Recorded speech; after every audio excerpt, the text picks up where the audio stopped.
കേരളത്തിലും പുറത്തും മെഡിക്കൽ ആരോഗ്യ ശാസ്ത്ര കോഴ്സുകളിൽ പ്രവേശനം തേടുന്ന വിദ്യാർത്ഥികളും രക്ഷിതാക്കളും സ്ഥാപനങ്ങളുടെ നിയമസാധ്യതയും അംഗീകാരവും പരിശോധിച്ച് ഉറപ്പുവരുത്തണമെന്ന് കേരള ആരോഗ്യശാസ്ത്ര സർവകലാശാല vice chancellor doctor Mohan Kunnummal വാർത്താസമ്മേളനത്തിൽ മുന്നറിയിപ്പ് നൽകി. കോളേജുകളുടെ എണ്ണം തന്നെ ഈ അടുത്ത കാലം വരെ 394 അതിപ്പോൾ 400 കോളേജുകളായി. 400 അഫിലിയേറ്റഡ് കോളേജുകൾ ആരോഗ്യ സർവകലാശാലയുടെ കീഴിലുണ്ട്. അപ്പോൾ ഇവിടെയൊക്കെ തന്നെ അഡ്മിഷൻ വളരെ സുതാര്യമായിട്ട് നടക്കുകയാണ്. അത് ഒന്നുകിൽ നീറ്റ് വഴി, അതല്ലെങ്കിൽ ഗവൺമെൻറ് നടത്തുന്ന സ്കീം വഴി, അങ്ങനെയുള്ള സംവിധാനത്തിലാണ്.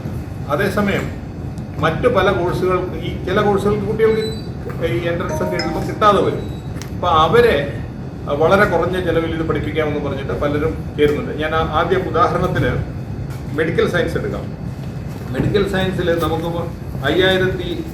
5225 സീറ്റുകളാണ് ഇപ്പോൾ ഉള്ളത്. ഈ വർഷം 250 സീറ്റ് കൂടി നമ്മൾ കൊടുക്കുന്നത്. അപ്പോൾ 5500 സീറ്റുകൾ കേരളത്തിൽ MBBSന് കേരളത്തിലുണ്ട്. ഇപ്പോൾ ഇന്ത്യ ഗവൺമെൻറ് 10,000 സീറ്റ് കൂട്ടിയതിൻ്റെ അടിസ്ഥാനത്തിൽ ഇന്ത്യയിൽ തന്നെ 1,37,000 സീറ്റുകൾ ഇന്ത്യയിലുണ്ട്.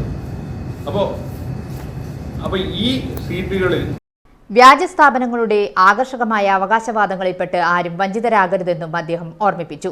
കേരളത്തിൽ ആരോഗ്യ സർവകലാശാലയുടെ യാതൊരുവിധ അംഗീകാരവുമില്ലാതെ നിരവധി സ്ഥാപനങ്ങൾ മെഡിക്കൽ കോഴ്സുകൾ നടത്തുന്നുണ്ട്.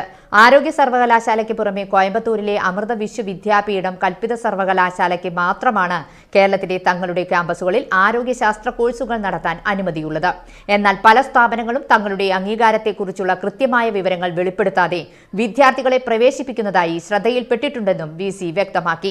കേരളത്തിൽ ഓൺലൈൻ വഴിയോ കറസ്പോണ്ടൻസ് രീതിയിലോ നടത്തുന്ന ഒരു മെഡിക്കൽ ആരോഗ്യശാസ്ത്ര കോഴ്സുകൾക്കും ആരോഗ്യ സർവകലാശാല അംഗീകാരം നൽകുന്നില്ല.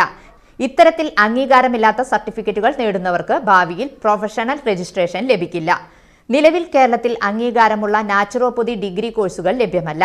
വിദേശ രാജ്യങ്ങളിൽ MBBS പഠിക്കാൻ ആഗ്രഹിക്കുന്ന വിദ്യാർത്ഥികൾ നീറ്റ് പരീക്ഷ നിർബന്ധമായും വിജയിച്ചിരിക്കണം. കൂടാതെ പ്രവേശനം നേടുന്ന രാജ്യത്തെ മെഡിക്കൽ റെഗുലേറ്ററി അതോറിറ്റി അംഗീകരിച്ച കോഴ്സാണോ ഇതെന്നും പഠനത്തിന് ശേഷം ഇന്ത്യയിൽ ഈ ബിരുദത്തിന് അംഗീകാരം ലഭിക്കുമോ എന്നും കൃത്യമായി പരിശോധിക്കണമെന്നും ഡോക്ടർ മോഹൻ കുന്നുമ്മൽ നിർദ്ദേശിച്ചു.